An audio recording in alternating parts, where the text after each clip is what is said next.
For my section of the presentation, I'll be covering the properties of the most common alloy of gold and tin. It is mainly used as solder and coating in multiple electronic processes and is comprised of 80% gold and 20% tin.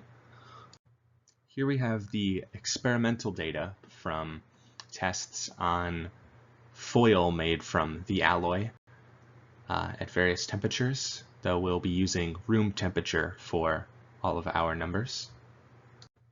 Here we have a simplified version of the stress-strain curve that I've drawn out, and in order to find the elastic modulus on this curve, you simply take the slope of the straight portion of the graph as demonstrated by the red triangle here, and that gives you the modulus.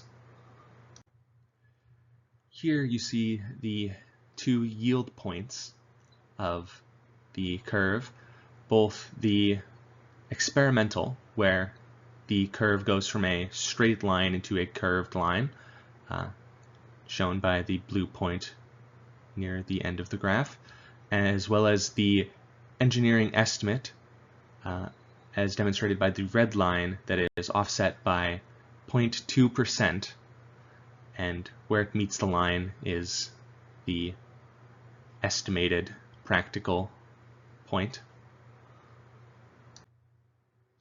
Here we have the tensile strength of the material, which is the maximum stress the material can withstand, as represented by the maximum point on the curve, shown here by the red line. To find the percent elongation and percent reduction in area, you take the change in gauge length and area and divide them by either the initial gauge length and initial area and multiply those by 100.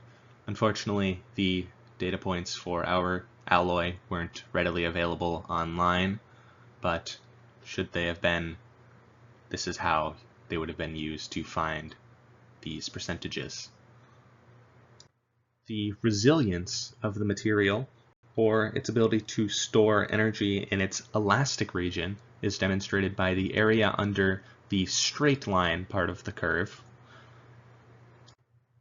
And the toughness is the entire energy stored in the material up until the point it breaks, which is demonstrated by the entire area under the whole curve, as demonstrated here.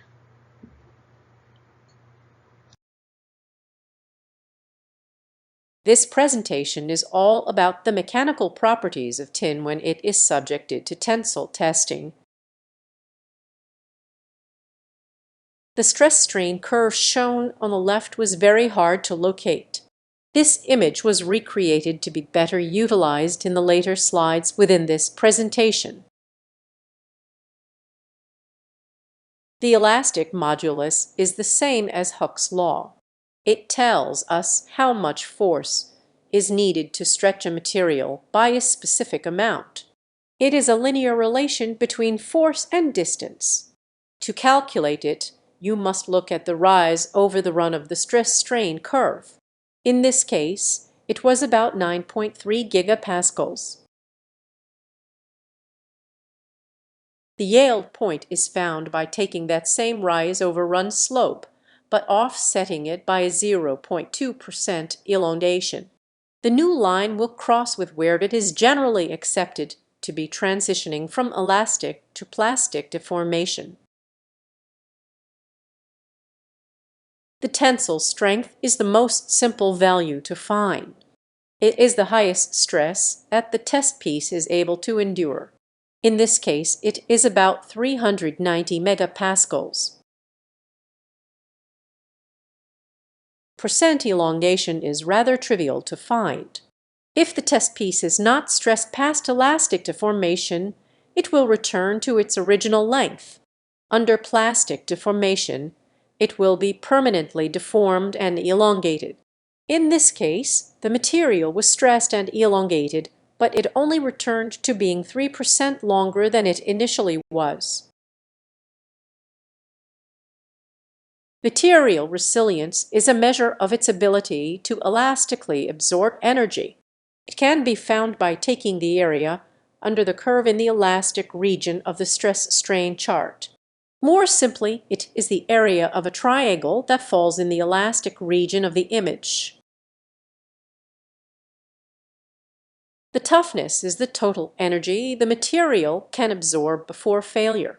It can be found just like resilience, except it is looking at the area under the full curve.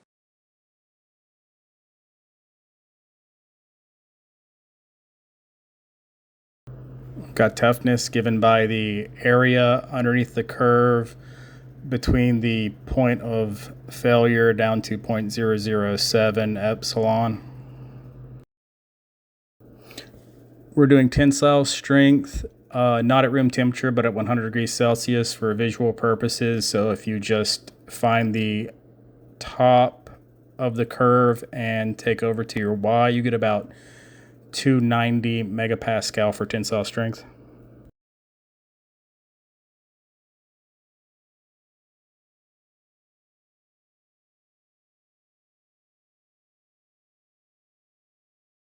Percent elongation here is found by point of failure on a parallel line down to about 0.00198 times 100, which round up you'll give you about 0.19%.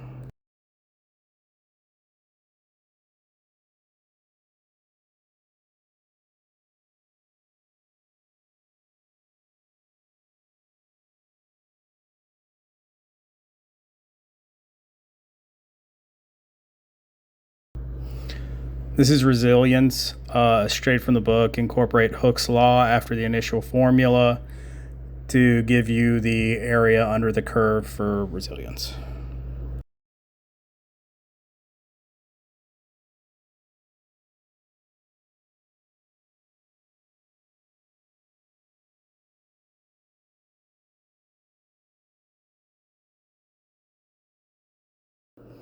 Yield points found at the top of our room temp curve, and then we take it over for about 375.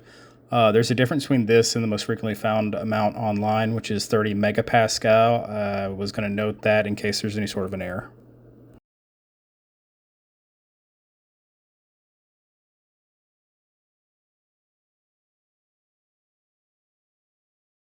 This is the modulus of elasticity. This is the delta of sigma over the delta of epsilon. So if we do a slope with 0.004 as your second epsilon minus 0.002, and on top that will take you to 250 minus 100. That'll give you, when converted, 75 gigapascal, which is close to the actual value, one of the actual values of 77.2.